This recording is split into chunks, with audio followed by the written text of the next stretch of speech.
مساء معطر بعطر رمضان المبارك على عيون كل الموجودين من أعضاء وكالة عبير الشمالي. ونبدأ معكم أول فقرة من فقرات برنامج خيمة رمضان. إعداد وتقديم أنا الرسام عضوا من أعضاء وكالة عبير الشمالي. على مدار الساعة يرافقني الدكتور مجدي، فكونوا معنا بعد الفاصل.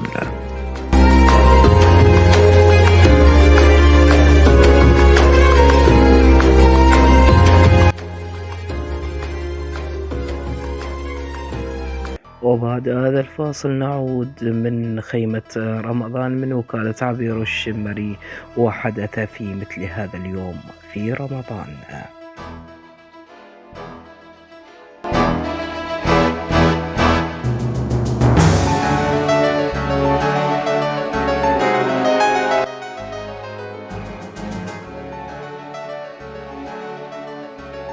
حدث في مثل هذا اليوم 15 في رمضان الموافق 1 مارس 625 ميلادي، ولد الحسن ابن علي ابن أبي طالب حفيد رسول الله صلى الله عليه وسلم من السيدة فاطمة الزهراء رضي الله عنها وأرضاها.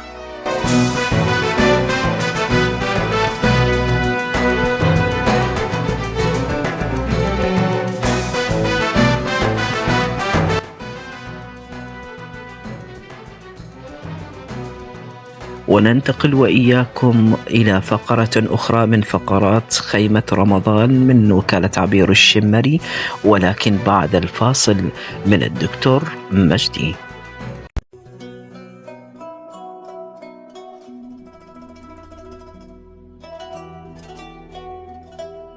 وعدنا من بعد هذا الفاصل إلى فقرة أخرى، وهي فطور أهلنا في الوطن العربي.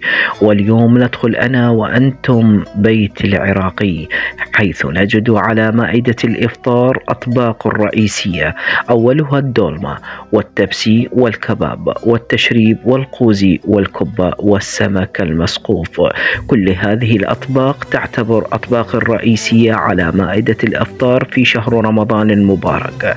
ونقول من وكالة عبير الشمري إلى أهلنا في العراق: رمضانكم مبارك وكل عام وأنتم بألف خير. ونذهب وإياكم إلى فقرة أخرى، ولكن بعد هذا الفاصل من الدكتور مجدي.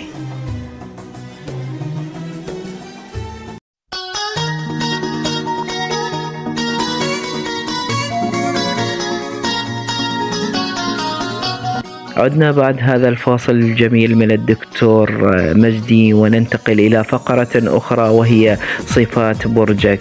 اليوم اختارينا برج الأسد. كونوا معنا ونتعرف على صفات برج الأسد. يعتبر شخصية برج الأسد محبة للضحك والفكاهة، وهو جيد التعامل مع الآخرين وقادر على إسعادهم وإدخال السرور على قلوبهم، ويمتلك طموح كبيرة وقادر على الإبداع في العمل والدراسة. يتمتع بجاذبية عالية، وهي أهم صفات هذا البرج الناري، فهو يخطف الأنظار في أي مناسبة أو مكان يدخل إليه، ويحب الناس التقرب منه.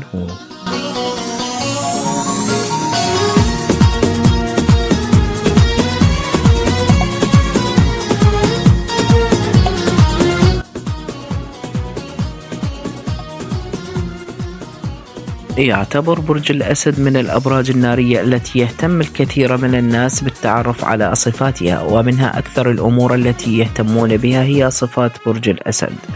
الانتقام، فهو برج سريع الانفعال والغضب، ولا بد أن التعامل معه بحذر، كما أن لا يمتلك طاقة كبيرة تجاه الأحداث التي تحدث في حياته.